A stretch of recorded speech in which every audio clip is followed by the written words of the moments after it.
Hey, y'all. Welcome back to Subliminal Signals. I'm Carlton. And if you're here, it means you're serious about identifying and resetting the thought patterns that keep you stuck. Last week, we tackled I should be further along now. And wow, that was some serious responses.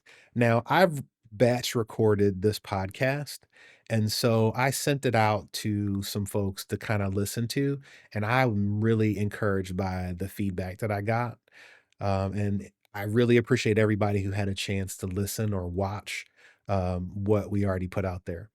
And I'm really excited for the people who have been telling me about their small wins that they've gotten this week. And today we're diving into yet another subliminal signal.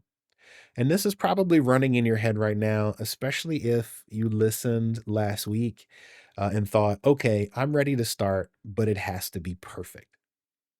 And that's today's signal. If I can't do it right, I shouldn't do it at all. So let me tell you the story of how I started like seriously writing. So I participate in this event called National Novel Writers Month, or NaNoWriMo was the name that they gave it. And it's a competition, it's really a honor system competition because it's not like a real competition. You're really competing against yourself, in all honesty. But the goal is to write a novel in 30 days. So in the month of November, you're supposed to take and write 50,000 words of prose of some kind in the month of November. And if you can get to 50,000, congratulations, you win. If you don't get to 50,000, congratulations, you tried, and you've got time to try it again next year. And so when I started, I the very first year that I did NaNoWriMo, like, so remember 50,000 words, right? The very first year that I did it, I wrote a grand total of, wait for it, 500 words. Like, literally, I got a Word doc and it had 500 words on it. And I was mortified. Like, I was literally just like, I can't believe that 30 days went by and I didn't even get an entire paragraph. Like, I didn't get a whole page of words done in that 30-day period. But here's the reason why. Um, I literally just could never get past editing. So, like, I'd write a sentence and I'd delete the sentence, and then I'd write the sentence, and then I'd delete the sentence, or I'd write a few sentences and then realize that I messed up on the first sentence and then delete everything and start over. But here's the thing, that perfection trap that I found myself in was really just an elaborate form of, like, sabotage, in all honesty. The problem was not that, um I didn't wanna make progress. The problem was that my need for it to be perfect, for every sentence to be a masterpiece, was messing me up. And what I learned through NaNoWriMo is that perfection isn't a standard, it's a prison. So, listen, if you're a perfectionist, uh, understand that that's a thought pattern and it resonates with a lot of people. But I need you to understand this one thing that might surprise you. Perfectionism isn't actually about having high standards, it's about avoiding judgment. Now, remember last week I talked about judgment and how it's like it creates a fight or flight response. And think about it. When you say, if I can't do it right, I shouldn't do it at all, or in my case, that last sentence wasn't any good, so I need to start over and write another sentence. I'm actually saying if there's any chance that someone might criticize this, I'd rather not risk it. But here's the paradox of that, the very thing you're trying to avoid, judgment, criticism, failure, it becomes inevitable when you don't put anything out there at all. Because not trying is its own kind of failure. And the judgment you're most afraid of usually comes from yourself. Nobody is ever harder on you than you, or I should say, no one's ever been harder on me than me. And I learned this the hard way. Like, I literally spent so much time trying to Like, and I talked about how we started our company last year after many, many cycles of spinning around going, should I not? Should I not? What's the perfect way to do this? I was doing all kinds of other things, but you know what I wasn't doing? Trying to find a client. Like, I rewrote my bio like 45 times. I spent months on the perfect website. Now, in my defense, I am a big nerd and I work as a software developer in my 9 to 5ness, right? So I felt like I was doing something that was very important, but it wasn't actually moving the needle. Now, meanwhile, I know folks, like I literally met a guy that was in one of my mentor groups from some years back, and I met him at a conference. And for what was it? Whose conference was it? Oh, it was Myron Golden's conference. And I was there and I ran into this guy that I knew like from years ago. And we got to talking, and we're casually catching up on life. And come to find out, he was like super successful, like way more successful than me in the endeavor that he said he was going to start when we were in the mentorship group together, all because he got started. He wasn't worried about being messy at first. He wasn't worried about, having the perfect website or anything like that. He just got started and found success over time because he was willing to be imperfect first. Trust me, your clients don't care whether or not you've got the perfect headshot on your website. They don't care if your video signal is as crisp as it possibly could be. They don't care that your audio is a little bit crackly. But what is really important is you consistently showing up yourself. And so here's what happens in your brain when you are struggling with perfectionism, when perfectionism takes over. Your brain has this thing called the negativity bias. It's an evolutionary feature. It helped our ancestors survive by constantly scanning for threats, making sure that when it thinks that something's going to attack us, that we are prepared for that. But in the modern world, those threats don't really exist. However, our brains still hyper focus on things that could go wrong, more so than things that could go right. And when you're a perfectionist, that negativity bias, it's like an overdrive. You instead of seeing opportunities to create, learn, and grow, we see all the thousand ways that we could look foolish, all the many ways we could fall on our face, all the ways that this could go wrong. The misspelled word on the page that people probably won't even notice. The question that you might not have the answer to, that criticism you might receive, somebody telling you your video was cringe, right? Your brain treats those possibilities of social rejection like physical danger. Again, that prefrontal cortex, it shuts down. You go into fight or flight mode. You freeze, you tense up. Your creativity, your problem solving skills go completely in the tank just because you're trying to stay away from that imaginary threat of imperfection. Now, there's two different types of perfectionism, and they are not equal. The first type of perfectionism is what psychologists call adaptive perfectionism. These are people who have high standards, but they can still move forward when things aren't perfect. They make mistakes and they see it as information, not evidence of failure. They can launch the imperfect website, publish the first draft, have that awkward conversation because they know they will improve as they go. Now, the second type of perfectionism is maladaptive perfectionism. This is what we're talking about in this episode. People who are so paralyzed by the possibility of imperfection that they just don't start at all, or they start and restart so many times that they never actually finish anything. If you're listening to this and thinking, yeah, that's me, here's what I want you to know. This is not a character flaw. This is a learned pattern, which means it can be unlearned. Most people who are maladaptive perfectionists, they develop this as a survival strategy. These things usually came in childhood. Maybe you learned that the love you would receive, was conditional and it was based on performance. Maybe you got more attention when you did things right than when you were just being yourself. Maybe you experienced criticism that felt devastating. So you decided the safest route was to never give anyone anything to criticize. Whatever the origin story, the pattern served a purpose once, but it's keeping you from creating and sharing and growing now. So that means it's time for a reset because there's a cost to perfectionism. And I don't think we ever really consider what it is.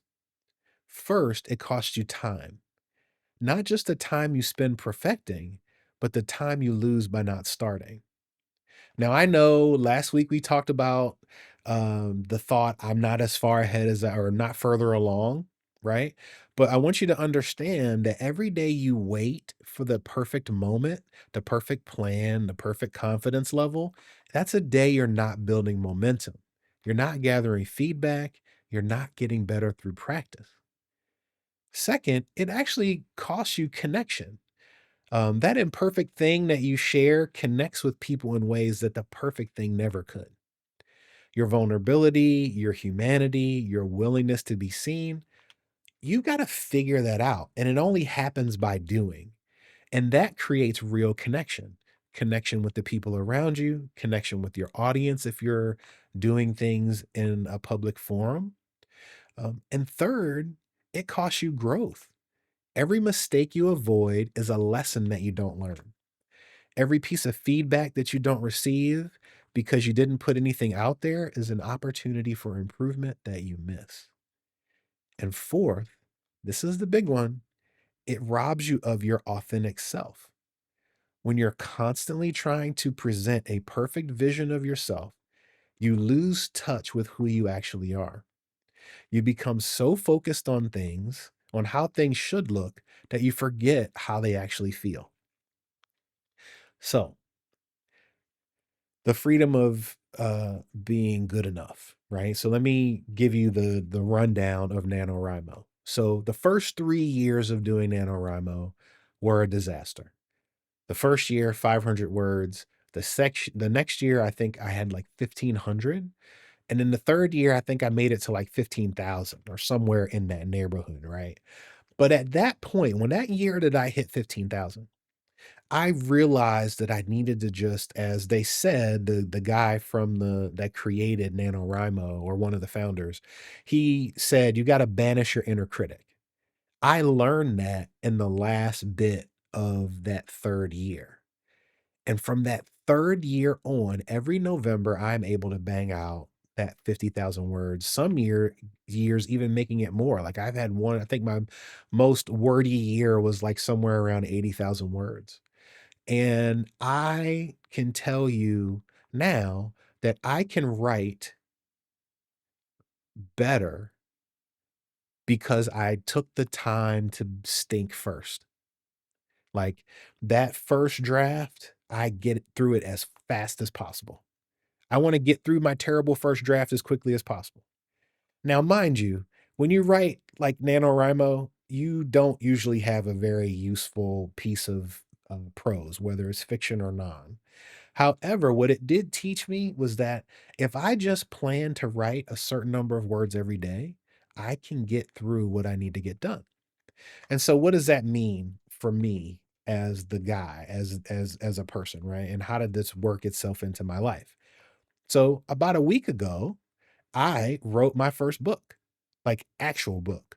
And I went through the process of taking that book and, putting it on the Amazon marketplace and getting it into the world, right? Got it approved and all of that. And that was a huge milestone for me because I never thought that I would be a published author. It wasn't something that was ever on my bingo card, but here we are, right? I now have a book that is out in the real world. And I should have brought it down so that I could show it to you guys. But I didn't. So I guess I'll have to put it somewhere. Maybe I'll drop the Amazon link in the show notes or something. Um, But that's neither here nor there. But that is the freedom of good enough, right? I spent the time to like bang out a really terrible first draft, continue to refine it until it became something that I was ready to put out into the world. And even still, when my wife looked over the proof copy, she was still like, "Oh, the heading over here wasn't that great," or this section could have had a little extra tweak. But in the end, it didn't hit as hard as it would have before. Before, I would have just taken the thing and thrown it away. But now I know it's good enough, and I did the thing that I said I was going to do. So here's your reset for this week. And I want you to practice this with something real in your life. Instead of, if I can't do it right, I shouldn't do it at all, try this. 80% done is better than 100% perfect. Here's how this works. When you have something you've been putting off because it's not perfect enough, whether it's a project or a conversation, some type of creative pursuit, ask yourself, what would 80% look like? Not 50%, which might actually be sloppy, not 100%, which we know might never happen, but 80%, which is good enough to be useful, good enough to get feedback, good enough to make a difference. Then commit to putting that 80% version out into the world. Share it, submit it, launch it, have the conversation, whatever action you've been avoiding. And here's what I think you'll discover. 80% of your best work is usually better than 100% of most people's work. And even if it's not, the feedback you get will help make it better faster. Definitely faster than trying to make it perfect in isolation. So this week, I want you to deliberately practice being imperfect. I know it sounds crazy, but hear me out. Choose something small and low stakes. Send an email with a typo in it. Post a photo that's slightly blurry. Share an idea that's not fully formed. Ask a question that you're not sure is smart. And notice what happens. Notice that the world doesn't end. Notice that people don't judge you. They don't judge you as harshly as you're judging yourself.